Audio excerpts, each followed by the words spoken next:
A month ago, I committed to making art a regular part of my life. I wanted to draw every day, ideally for a total of 15 hours a week. And I have those details in an earlier video if you want to see that. I've got the link down in the description. But today, I wanted to talk about what I've learned since I made that decision. And I'll tell you now that the 15 hours I have not been consistent with. In fact, I'm not sure if I've hit that at any point in the past month. But I have learned a lot about how to hit it in the future, and more importantly, how to create habits that stick. Because everything that I'm going to be talking about in this video is, of course, about my goal of incorporating art into my life. However, they're also just good principles that can apply to any sort of habit that you are trying to incorporate into your life, whether that is an artistic pursuit or whether it's starting a meditation practice or working out or trying to write every day. But before we get into what works, I want to start with something that I learned doesn't work, at least for me. And I was actually really surprised by this one because it's a practice that I use in the rest of my life with great success, and that is calendar blocking or time blocking. And if you're not familiar with this is essentially having a calendar that you can move your time blocks around, or maybe you don't move them, you just set them each morning. But you say, here are the tasks that I have today. This one's going to take 1.5 hours, this one's going to take 45 minutes, this one's going to take 2 hours, and here's exactly at what times during this day that I'm going to do them. So you literally have blocks on your calendar. And this works really well for me in my work life. It's really good to be able to know what you're working on next, to have that all lined up, and then also have the flexibility of moving things around in a digital calendar. I have mine in Google Calendar when something else comes up. But what I found is that when you have something that's not as important as work, it's really easy to push it to the side. So I am a freelancer. My schedule is pretty flexible. And I found that some days things would come up. Sometimes they were more important than my art. Sometimes they were less important. But regardless, some portion of my goal time for that day, my goal that I set of how much time I wanted to devote to art that day, would be pushed to the end.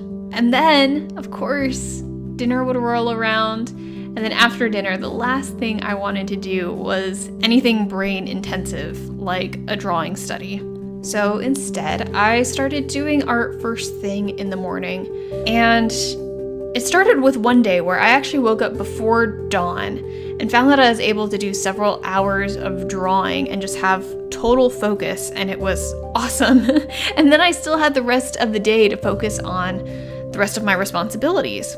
So I definitely want to continue that, or should I say I want to get back to that, because I will be honest with you, waking up before dawn is kind of a doozy, and it hasn't happened much since that one sparkly time that worked so well. But I'll definitely be working on getting back to that in the next month. What also did not work was going in without a plan. And on paper, it all sounded good, right? I wanted to do art for 15 hours a week. That meant 3 hours every work day. And so I put this into my to-do list, right? Art, 3 hours. And then that time would roll around and I'd look at my calendar and I wouldn't know what to work on, right? Should I draw something? Should I do a study? Should I just keep doing what I've always done? How can I make the most use of it? And as a result, the part of my brain that resisted that didn't want to do it because it sounded hard, just completely thought, okay, there's no plan, I guess we don't have to do it. Like, I don't know how to make the best of this time, so I'm just gonna ignore it and move on. Instead, what I found was helpful was to make a list of specific things that I wanted to work on, and then choose a priority each day. And I actually got most of these ideas from watching other YouTube artists, seeing what they did and watching the way that they created their art and thinking, oh, hey, I want to try that. Like, oh, the way they did that shading, I wonder if I can do that. Or the way that they picked their colors, I really should incorporate that into my next study or my next piece. And that also helped me fall into a rhythm of mixing up what I was working on. So on some days, I would just do studies. And by studies, I mean finding royalty-free photos on like Unsplash. There's a link to that in the description box below. Unsplash.com is a source of free, royalty-free photos that are essentially donated by photographers, and they're great to use for anything. So either doing studies of those, of copying those essentially and trying to understand them, to implementing other artists' techniques into a new piece, and then to incorporating all of what I had just learned into an original piece of my own. And kind of that rotation of different activities I found super valuable in keeping things fresh and to bringing more meaning into what I was creating. It's kind of like the kid in the math class who doesn't understand why math is valuable. And I'm still not sure it is. I take that back. But you know what I mean, right? Like, how am I going to use this in my daily life? And purposefully incorporating everything that you are learning into a piece of your own that you are working on makes it more meaningful, it makes it more fun, and it solidifies those skills into your mental toolbox of techniques that you can use. And each day I focused on just improving a little bit. It didn't have to be big, it didn't have to be, I didn't have to create the best thing every single day. James Clear, he's a writer who talks about the power of tiny gains in his book Atomic Habits. And I actually got this from a free excerpt that he has online, which I'll also link below. But he talks about how the team of British cyclers went from mediocrity to winning 60% of the available Olympic gold medals within just 5 years. And they improved not by any major change, but through a million tiny ones. They were testing out the best massage gels for faster recovery. Their consultant hired a surgeon to teach the athletes how to wash their hands in the best way to avoid getting colds.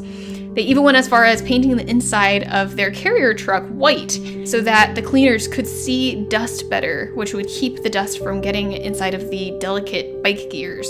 James Clear writes, "If you can get 1% better each day for 1 year, you'll end up 37 times better by the time you're done." And that's just awesome, right? That is such a load off. You don't need to improve by leaps and bounds. You just need to commit to getting 1% better every day. We'll learn one little thing, and if you can do that, within 1 year, you will be 37 times better than how you are today at whatever you are trying to do.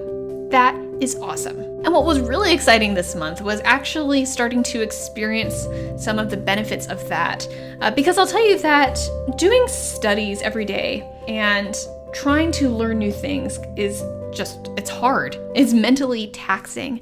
And especially you reach a point, at least I did this month, of feeling just not very creative, of feeling like, how is this actually going to benefit me? I'm just copying other people's work, not in a plagiarism way, in a practicing way. Clear distinction there. But not doing anything of my own until one morning I woke up with a creative mindset. And that's actually what resulted in the piece that you are seeing right now.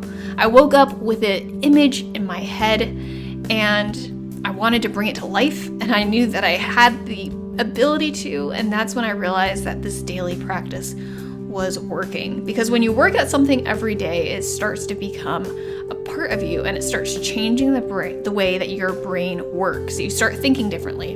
And that's really the biggest takeaway from all this, at least for me, is that you have to go through the hard stuff in order to get to the good stuff. Right? It's kind of that rotation idea that I was talking about earlier of you do the practice, you incorporate the new techniques, but then you do a piece that is more fun and meaningful for you, and it all starts to come together. And if you keep doing that, then each of those fun pieces is going to look a little bit better than the last one. And then you'll look back one day after all the practice and after all of the original art, and you'll see that you've made real progress. Anyway, those are my thoughts today on this topic of habits and specifically making art a regular habit. If you found this helpful at all, I would love if you would give this video a thumbs up. It really helps it reach more people. And if you want to stick around, hit that subscribe button. I will be definitely creating more of these. Now that I've done this for a month, I can say that the habit is sticking, and I am going to be creating a lot more art, and with that comes a lot more videos. Thanks so much for listening, and I'll see you in the next video.